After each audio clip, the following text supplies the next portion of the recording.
In this video, we're going to talk about how to correctly tell if a website is a scam or if it's legitimate.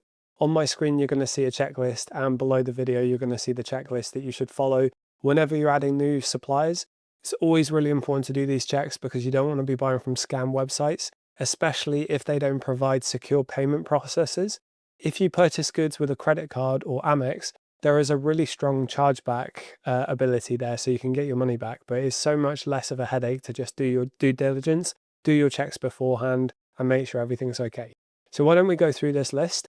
I've got an example here of a Stanley Cup. I've just done a Google search for it, and I found a retailer called urbanoutfitters.com. Now, I know this is a legit website. I'm just doing this for demonstration purposes. So top of the list, we need to check, is there an HTTPS status in the URL? Meaning, is it secure? Yes, that's there. Does the domain look legitimate? Well, it's HTTPS secure and it has a legit URL. All of this is obviously just product code stuff. So whilst there is a lot, it doesn't scream anything dodgy to me.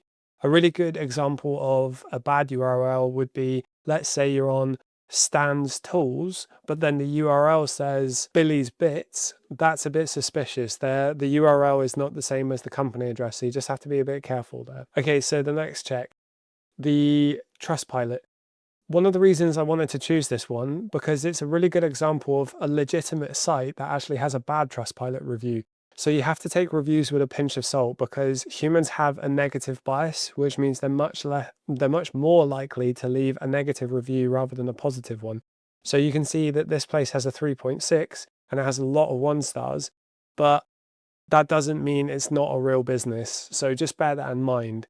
If you've got a really unknown retailer that you found and all of them are 1 stars, and if you come into this section and search scam and you find loads of scam comments, that's a really big sign to be careful. So you just have to use your common sense with this one. Okay, so you've checked your Trustpilot and any other review sites. The next thing you want to do is check whois.com. So I've already searched Urban Outfitters, so I'm just going to search it again just so you can see. Urban Outfitters, not adding anything else, and it takes me here. Urban Outfitters domain is this one here, and you can see it is the same as this one here, and it was registered in 1996. If the domain has been registered in the last 4 months or less, you have to be really careful because that's a brand new business and it could be a sign that it's a scam. It could also just be a new business, but you have to ask yourself, is Amazon going to accept an invoice to a really new business where they can't prove supply chain? I don't think so, so I would be very careful and check whois to see when it was registered. Do they have a legitimate physical address? A lot of companies are now going entirely online, but major retailers with really strong invoices that Amazon accepts will probably have a physical address. So I clicked around Urban Outfitters and I found this section which shows its physical address.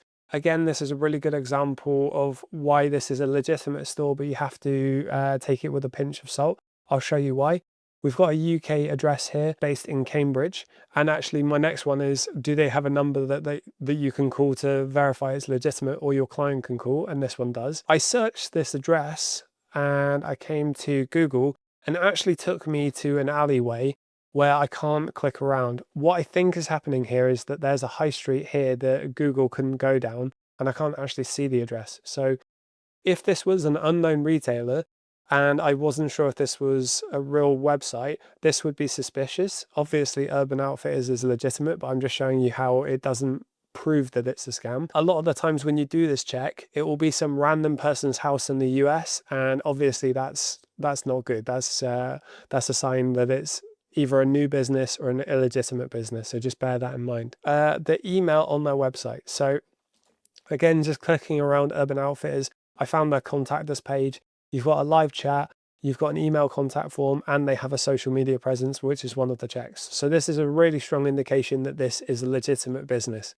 And you can even contact the email address to see how quickly they reply and what email address they reply with. You need to be very careful with businesses that have personal Gmail addresses or Yahoo addresses, whatever, because real businesses will have It could be like customer service at businessname.com. They're not going to be customer service at gmail.com because it's a personal. So look out for that. Do they offer secure payment methods? I mentioned that. Amex credit cards, even if they are a scam and they accept those payment methods, you can do chargebacks and get your money back, but just for your sake, try not to get to a point where you need to do that. And check their returns and their refunds policy. So I went to the Urban Outfitters returns and refunds policy, and they've got these sections here that I can go through and validate if it's a real business. You will go to some Shopify websites that are set up by dropshippers, and you notice that their returns policies or their refunds policies just don't look very professional. They're not well written.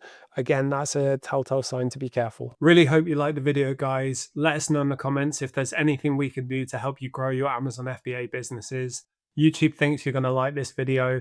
Don't forget to join our free Amazon FBA community. Link is in the bio. And of course, I'll put the checklist from this video in the comments as well. See you next week.